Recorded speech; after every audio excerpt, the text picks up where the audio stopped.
Hey everyone, this is Adam Birch, and my friend Don Crandall is with me today, and we're on an episode of what do we call it? Where in the hell do we go from here? That's right.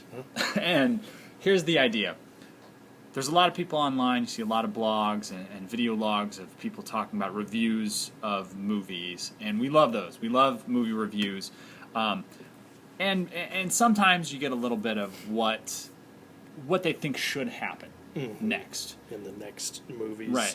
But I feel like Dawn and myself are particularly, I think we're overqualified really to tell Hollywood what we should see in the next movie. Sequels, spin-offs. Exactly, spin-offs. Remakes and so right. forth. And because apparently, Hollywood doesn't want to make original movies, which is fine. It's a business. They have to make money. Right.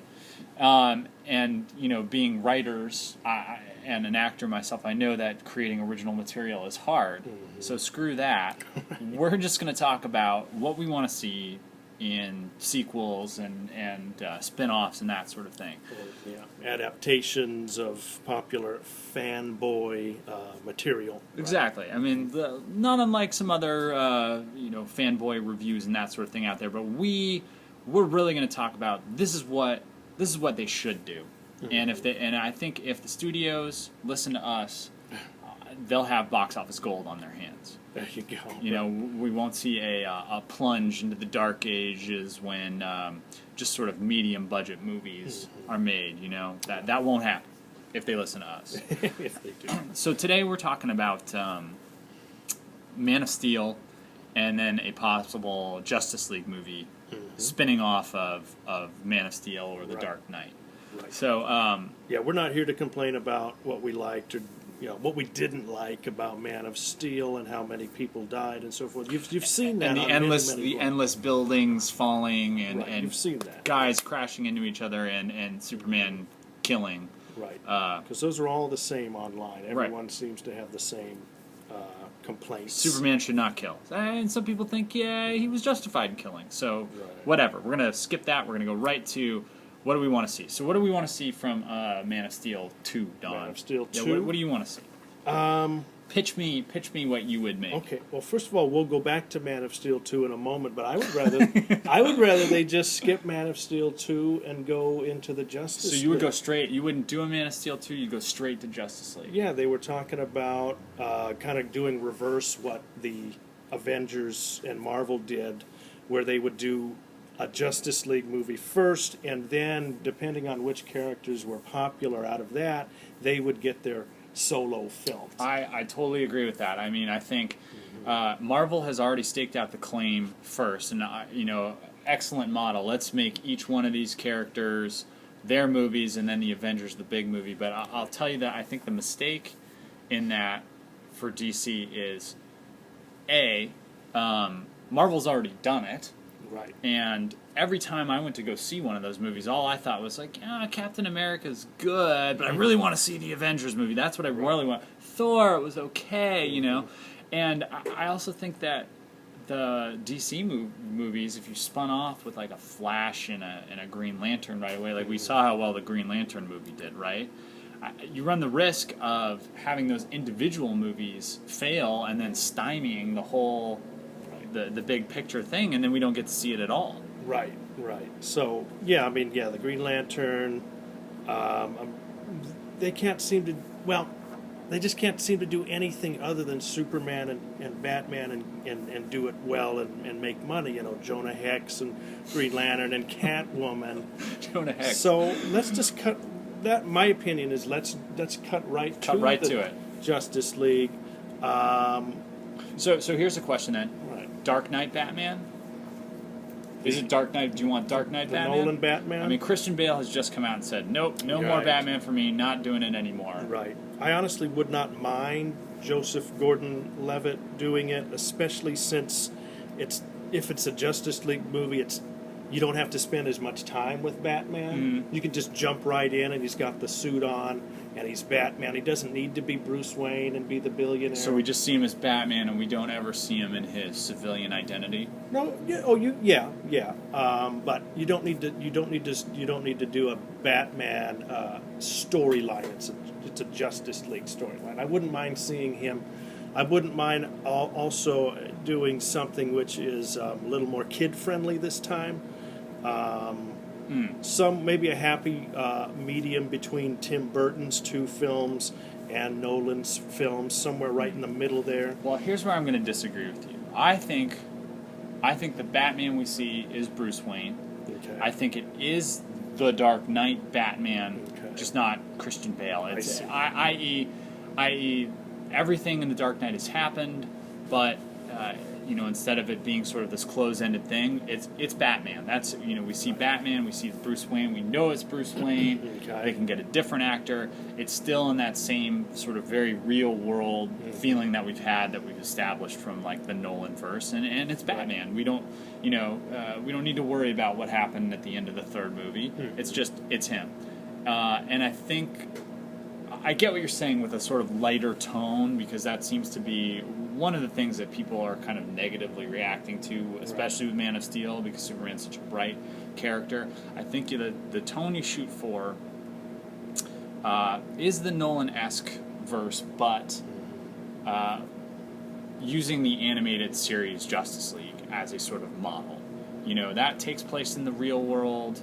It's still kid-friendly enough, Right. but it doesn't need to be cutesy in any way. They should what just I mean? let Bruce Timm and his team produce live-action movies. They really should. I think they would do a great job. But here, say we're producing it. What are we going to do? I think we keep it in the same universe as Man of Steel and Dark Knight. Those movies have been successful now, whether you like it or not, and you bring it in. It's the antithesis of what the Marvel Universe is. The Marvel Universe is kind of light and poppy. It's fun and which is great.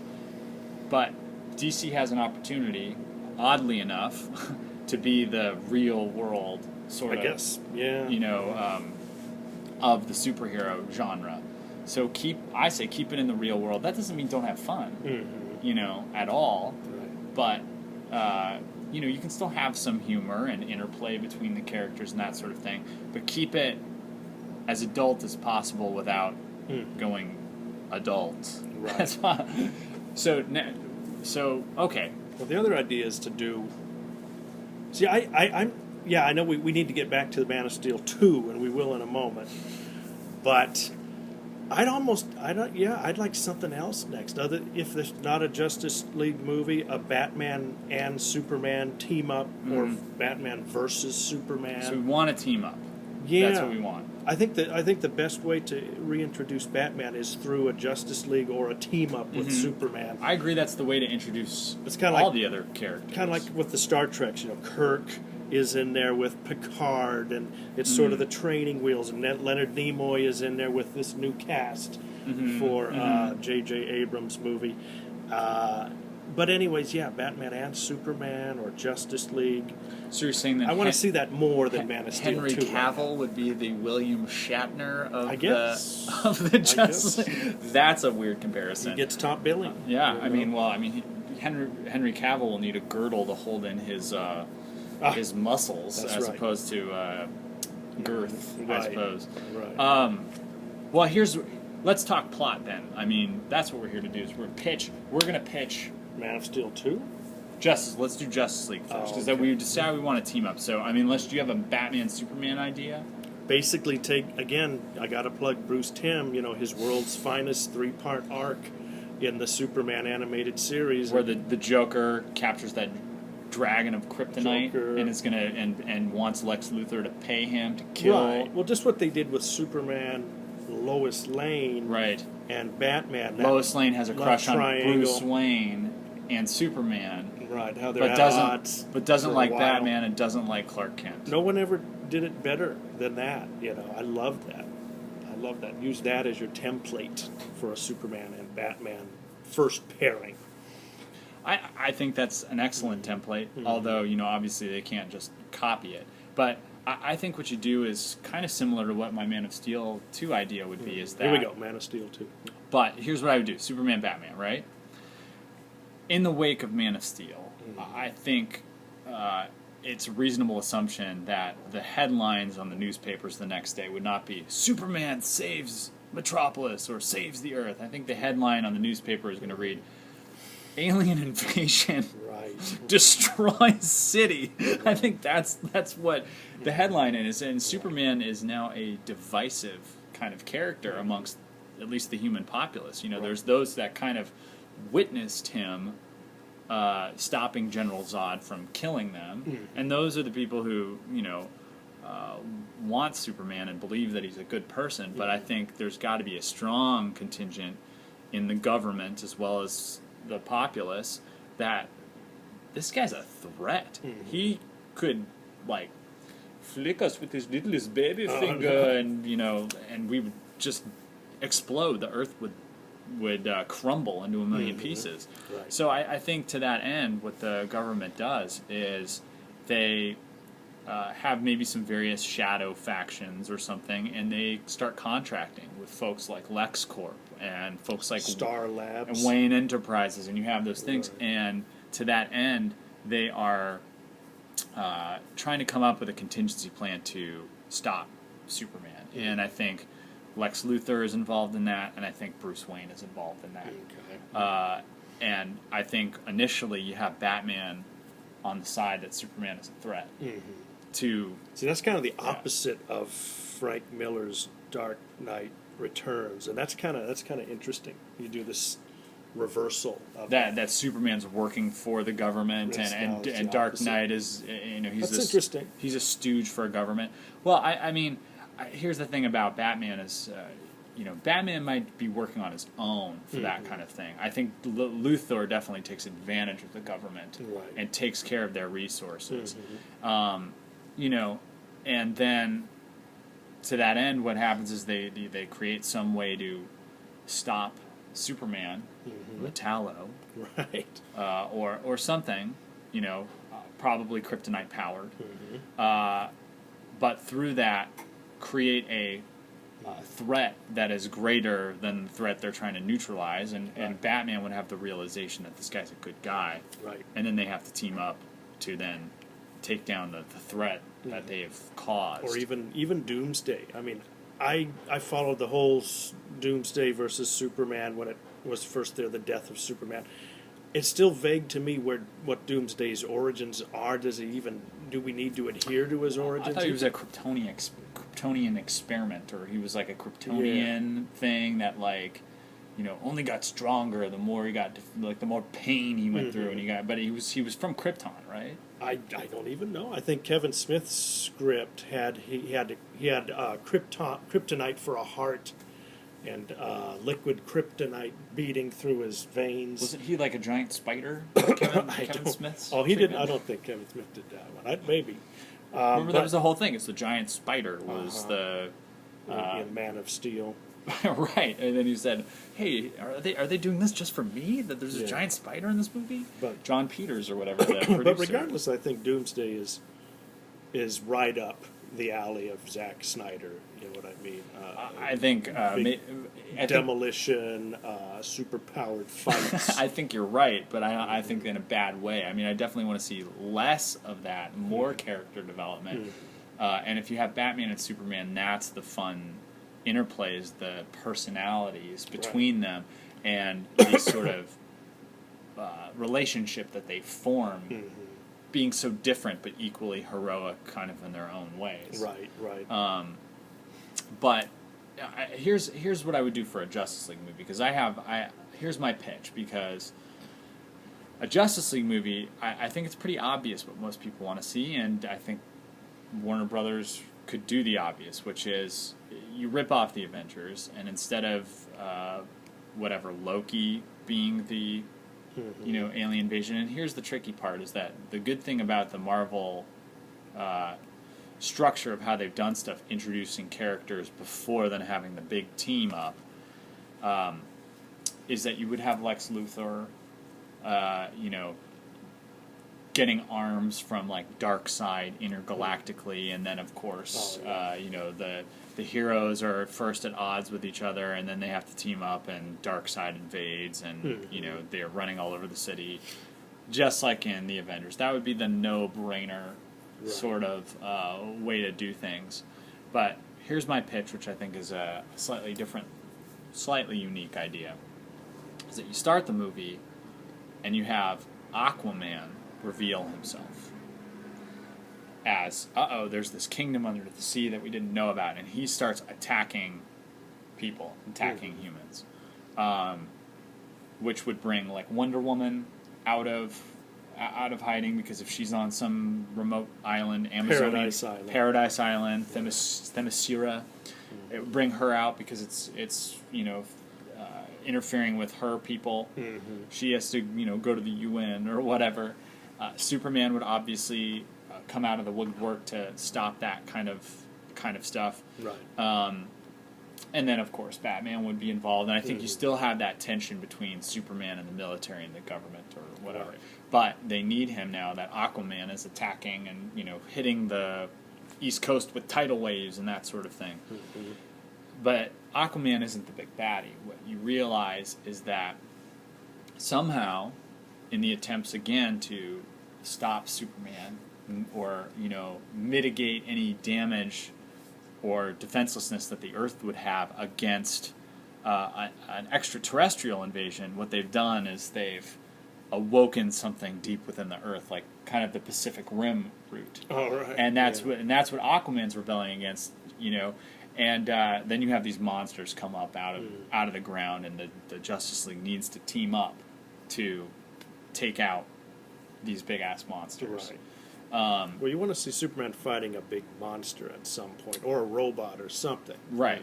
Right. And I mean, you want to see them all kind of do. And like I think I said to you, it was similar to what comic did they? The Final Frontier. What was it? New Frontier. New Frontier. Justice League New Frontier. The Darwin Cook classic book. Right. So that they team up to take out the monster, and then I think a little bit of Watchmen in there with like the giant squid thing. But then also you play the trope of humans are doing something horrible to the planet. It's our own machinations that are destroying our environment, and that everybody's looking out, the aliens invading us, but it's not really anything that's outside of us. It's like we're causing the problem. Right. And now the superheroes, which should be the best of us, needs to fight that creature. And then what I think you do is you save Darkseid for movie 2 or whatever, and you have it begin with like Darkseid has destroyed the Martians. He was maybe also integral to destroying Krypton, or supplying the Kryptonians with the tech to destroy their own planet. You can even find out that the tech in this movie that is digging in the Earth is somehow fourth world created, something like that. And then you can even have Orion and Martian Manhunter come in. But I think the other thing is you go with a lineup from the animated series. So I think you skip Hal Jordan, Green Lantern, and you have let's get some ethnic diversity in there, and you go the John Stewart route. Okay. And you could even have Cyborg would be sort of my They're diverse really character. I think Jeff Johns is doing that in the comics now. That was good. Toys and so forth now, yeah. Right. But I think you go the animated series kind of team, and I think what you do also to differentiate yourself from Marvel, and this is something that doesn't happen in the comic book versions of Justice League, but you have those characters have relationships with each other. Wonder Woman is a hot lady, and she's not with anybody from the Justice League at all. Steve Trevor? Fine, make Steve Trevor like what he is in the comic book. He's a liaison between the Justice League and... But you have those romantic relationships. I mean, I think that was one thing that Avengers was kind of lacking, and they kind of threw it in there a little bit with Black Widow and Hawkeye. Oh, right. But have some of these characters have relationships. That's what has always worked in Marvel that hasn't worked in DC, but the Marvel hasn't done it for the movies at all. That these characters like live together and they are friends, and they have relationships. We might see that in Man of Steel too. You know what I mean? Because spoiler alert. Spoiler alert. Yes. Okay. Well, Lois Lane knows Superman's identity, and maybe the next Are we going to talk about Man of Steel 2 just We can talk for a Man of little Steel bit? too. Yeah. Okay. Yeah, like back when I started reading the death and return of Superman, all of a sudden Superman and Lois were living together in an apartment. Maybe this next film is going to start with those two, you know. Already together. Maybe she's dating Clark Kent, not Superman, and they're together. And it's like the Lois and Clark show. You know, she's dating Clark, and it's fine. See, I think you tease that out. I think what happens is you think at the end of this movie they're going to have a relationship together. Right. But Clark keeps his distance because the government's still after him. They still want to know who Superman is. He's still a little mistrustful in the sense that he knows that not everybody accepts him, and he's trying to protect Lois from that. And she's wanting to get closer.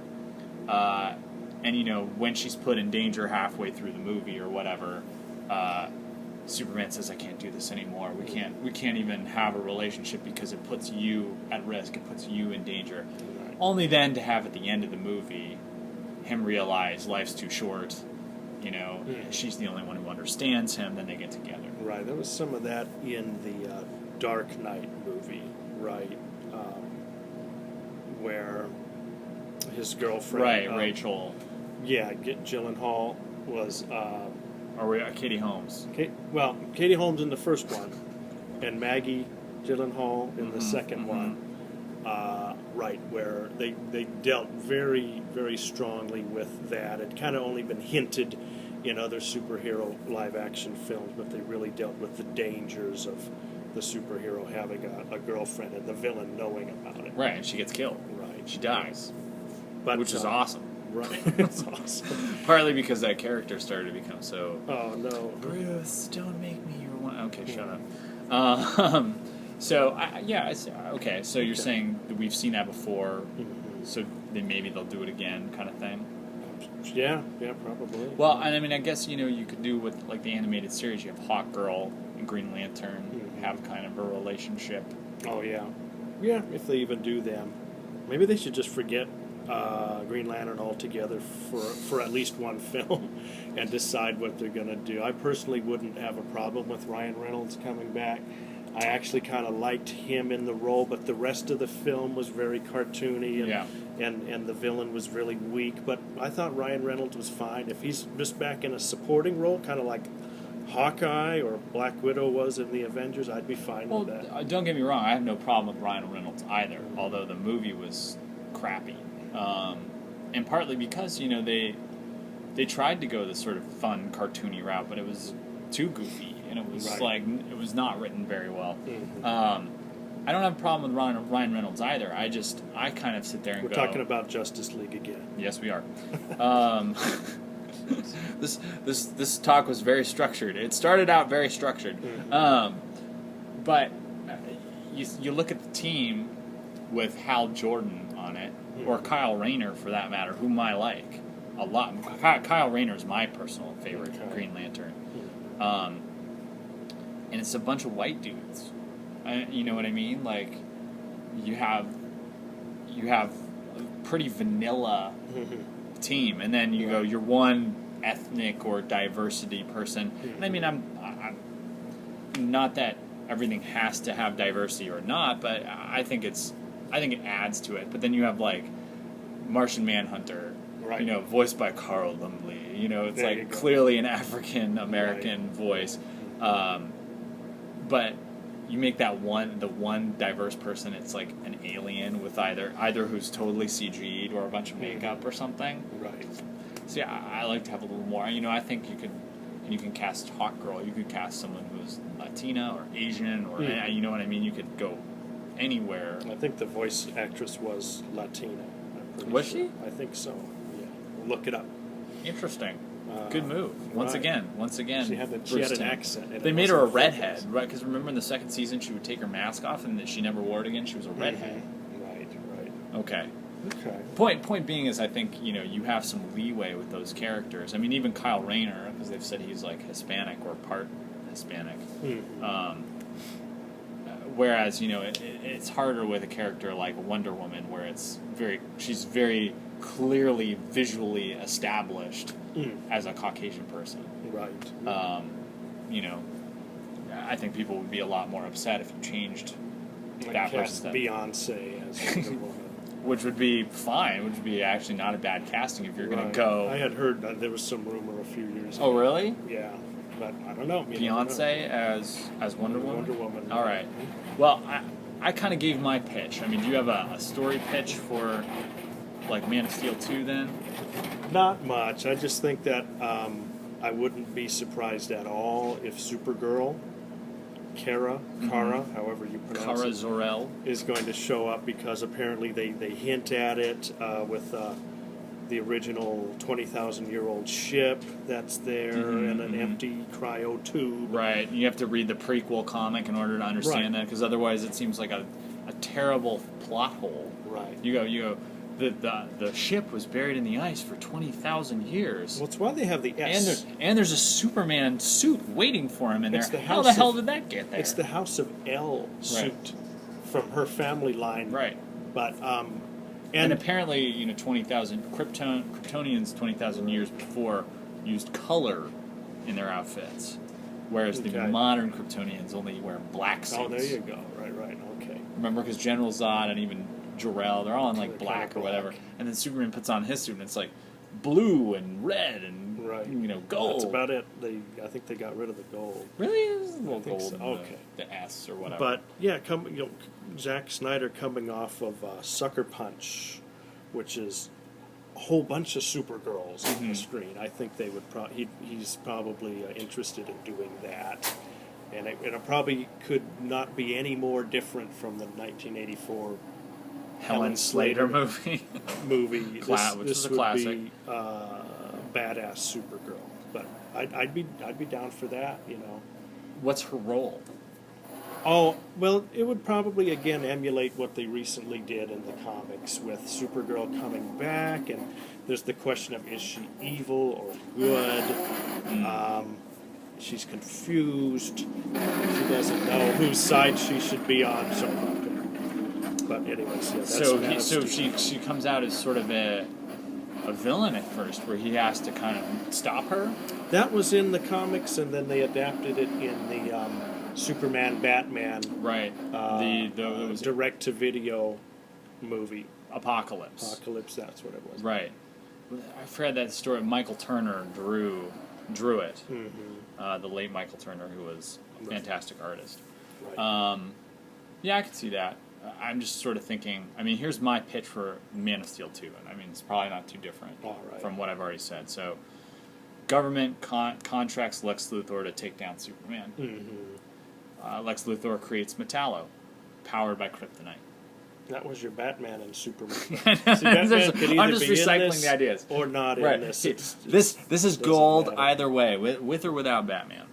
But he creates Metallo. Superman defeats Metallo, even with the kryptonite. Okay. But Brainiac is drawn either by something that happened in the last movie, the previous movie with Superman and Zod, or something that's happening now with the fight with Metallo. And he makes contact with Luthor Okay. and says, I can give you the technology to upgrade Metallo so that he can beat Superman. And it works. And Luthor redesigns Metallo according to Brainiac's specifications. Metallo kicks Superman's butt, but in the meantime, Brainiac has now been given access to all the government computers, and he's Okay. now hacked the worldwide net, and he's going to assimilate the Earth. Right. Luthor realizes this too late, and that now he needs to actually revive Superman to team up with him to help take out Brainiac. And then Right. you can get Luthor in the suit, in the kryptonite-powered Yeah, suit. his big green and purple suit. And he Right. and Superman actually team up to take out Brainiac. Right. And of course, Luthor tries to betray him at the end, but Superman's too smart for that. And then meanwhile, your B story is the Lois Lane love story of you can't get too close to me and Right. all that stuff. So you have that running, parallel Right. to your A storyline, which is the villain storyline. Right. I mean, I think that sounds good. I would probably rather have Doomsday instead of Metallo. I don't know. I think Doomsday might be the more popular villain. Really? I think He's the more physically he's more interesting to look at. I think here's what I was going for: a kryptonite sort of centric movie with the kryptonite powering Metallo, and then that technology, then Luthor taking it and making the Iron Man kryptonite powered suit Right. from that. That's where I was going with it, and the only reason I was sort of not thinking about Doomsday other than that he's just sort of a mindless monster is that he's so connected to the death of Superman's storyline. Right. And, I mean, you could do it. They did it in that cartoon, the Superman, what was it called when he died? And was it Doomsday? Yeah, they the called it- direct-to-video Superman Doomsday. Right. He dies loosely based on the death and return of Superman comics. He dies and comes back and fights his own clone. That's pretty okay, loose. right. That's pretty loosely Very based. loose, yeah. But he's so connected to the, and if these guys watch comic or read comics or have any thing with the comic source material, I mean, that was one thing I really liked about the Dark Knight Rises. They sort of combined No Man's Land Okay. with Nightfall. But I liked, Yeah, I liked definitely. having Bane going, what broke first, your soul or your body? Okay. And then, crunching him over his knee. I kind of like that they, these guys actually kind of read the comics and know what's going on. That's. I think that's integral. I think you've hit the nail on the head. Is that we need they should loosely adapt very specific comic book arcs, be it Batman Year One or Dark Knight Returns. Kind of merge wasn't them Batman together. Begins kind of Batman Year One with the man who fell? Yeah, and Nightfall for sure, and the Dark Knight Returns. Rises, right. Dark Knight Rises. Yeah. So that's my recommendation, is to look at these comics and integrate them in there, very specific ones. I think we sort of probably got it. exhausted our ideas for the moment. That wasn't quite as pitch perfect as I was thinking it would be, but I still think we gave Hollywood a little bit of gold there. Look at the comic books, especially the recent ones. Well, I mean, your target audience is reading those comic books probably the last 10 years or so. Nightfall, great example. I think, if you're going to do a Superman trilogy, as it were, as much as I fault Grant Morrison for being non-linear in his writing and utterly confusing at times, he also does some very brilliant things. Mm-hmm. And again, Bruce Timm adapted All-Star Superman and the All-Star Superman animated. But I think Superman really works as a sort of,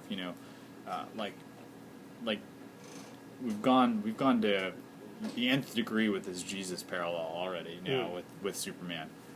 Jesus doesn't work as a sort of episodic hero. He works as a monomyth in terms of the story structure of his life, just as Superman does, because he's godlike.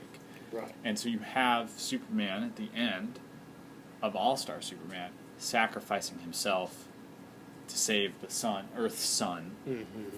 And then he's living inside the sun, protecting us and watching over us for the eons or whatever. Right. And that Grant Morrison really did that with the solar sort of symbolism and sun deity, Apollo, and looking at all those kinds of characters from mythology. Right. And I think that's what you do with a Man of Steel movie. So the first one is sort of discovering who he is, and the second one is winning the acceptance of people and codifying that I'm here to give life, not take it, that kind of stuff. And then the third movie is the self-sacrifice. That's what you kind of the arc of the heroic monomyth. Right.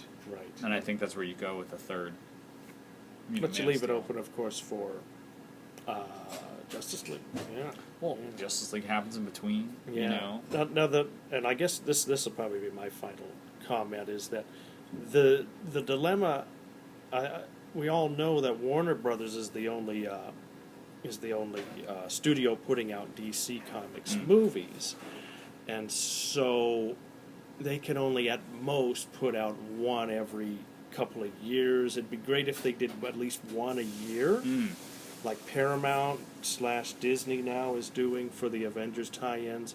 But then again, Marvel has Fox doing the X-Men, and I think it's Sony doing Spider-Man. So that's why we have so many of these.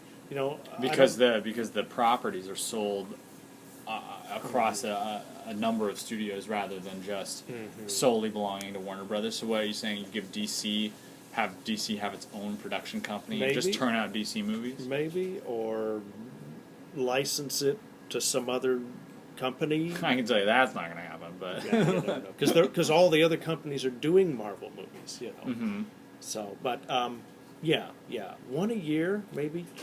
Maybe they can give Wildcats, Jim Lee's Wildstorm universe, to some other studio and we'll get a Wildcats movie before we get a Justice League movie. Right, but we just got to be very careful because it would take so long to follow the Avengers route and do solo movies and then a Justice League movie. Yeah. So I think the reversal idea is the way to go.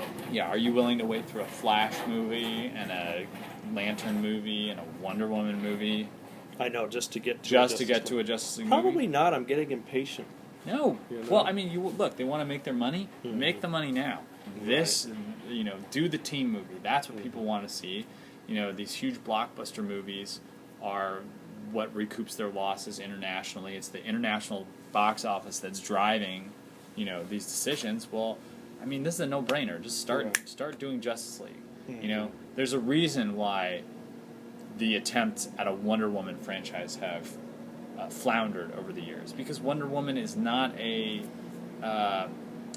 obvious character that people want to see in a solo series. Same thing with Aquaman. Like, how do we do it? Like, let's have an Aquaman TV show and franchise and that sort of thing. I mean, I guess Green Arrow is doing well. Oh, the Arrow show! I've never seen it. Yeah. I've never seen it either. And we're fans of that stuff. I've never seen it. I know, I've never seen it. There's a Green Arrow TV show. Yeah, the dude, he's like, see the posters. He's shirtless and he's like really hot. Okay, I haven't watched it at all. But but that's. I think these two fans would rather see a Justice League movie next than a Man of Steel 2. We'll still see it regardless because it's going to happen anyway. But. That's just. Well, I think that's what they're banking on. It's like we'll see it anyway because we're fans. We'll see it anyway. That should be like on the poster. It should say, you'll see it regardless. You know what I mean? This movie could suck. You'll still see it. That's right. But that's what I'm saying is that there's certain things that I wouldn't see. Like, I didn't see Green Lantern. I love Green Lantern. I did not see that movie in a theater because they said it stunk. I was okay with it, but. And what do you think about Lone Ranger in the opening this weekend? Oh, I'm going to go see that. Are you going to go see it? In a couple of days. It tanked. It tanked? Its opening weekend did not as well as it expected. Right. It got kind of. There's some of the reviews were somewhat positive, but it sounds like if you like Pirates of the Caribbean, it's kind of more of the same. And I know for myself, the first Pirates of the Caribbean was definitely fun, and then once you got into number 2 and 3, it was just bogged down with really, we need a 3-hour movie of convoluted plot, and they said that's what this movie kind of fell into as well. Yeah. So mindless action, maybe not the way to go. Probably not. But that's what every other video vlogger is saying. So we're not gonna bore you. Repeat that we don't want that either. We want a Justice League movie, not mindless action. I say. Characters with relationships with each other and personal stakes and investment. And I think that was one thing I said to somebody about the Man of Steel versus the Dark Knight movies today, which was in the Dark Knight movies, for whatever flaws you want to heap on them or say that they have in terms of convoluted plot or just too realistic, too grim, and not suitable for children. Right, whatever you want to say about it. But once you get to the last act, once you get to the 6th reel of the film, you have a situation where the characters are still revealing themselves. There's still personal stakes. There's still stakes in the relationship between the people, like between Batman and Gordon, or between Batman and Rachel, or Batman and Harvey Dent. Like, there's still stuff happening, between the characters. It's not just a bunch of guys like smacking into buildings and stuff. And once you got, especially after the fight in Smallville in Man of Steel, you just had two guys blasting into buildings, and I mean, like, Lois and Superman kiss, so that relationship is kind of off. It's culminated. Mm-hmm. There's no more development happening there, and I think that's what you need to have. That's what a fight, ultimately having a big blowout fight, needs to have. Is there need to be stakes, personal stakes, yeah, with the characters. And that's what makes it palatable for an audience to watch. Okay. Because otherwise it's just a bunch of visual nonsense to me. So there you have it. This was another episode, or the first episode, yeah, you could call it the first episode, of Where the Hell Do We Go From Here? Mm-hmm. And the answer is Justice League movie. Look at the comics. Hire Bruce Timm. Right. Batman, Superman, Justice League. And then we can do spin-offs of individuals and that sort of thing. So Right. I'm there regardless. Almost. You know it. But I'd rather see a combo film, Batman, Superman, or Justice League, rather than a Man of Steel so soon. Let's get the ball rolling on these combo movies. Let's get up there with what Marvel's doing so successfully. let's do it. All right, so let's go out. Let's go out and make those movies. Make those movies, Warner Brothers. There you go. All right.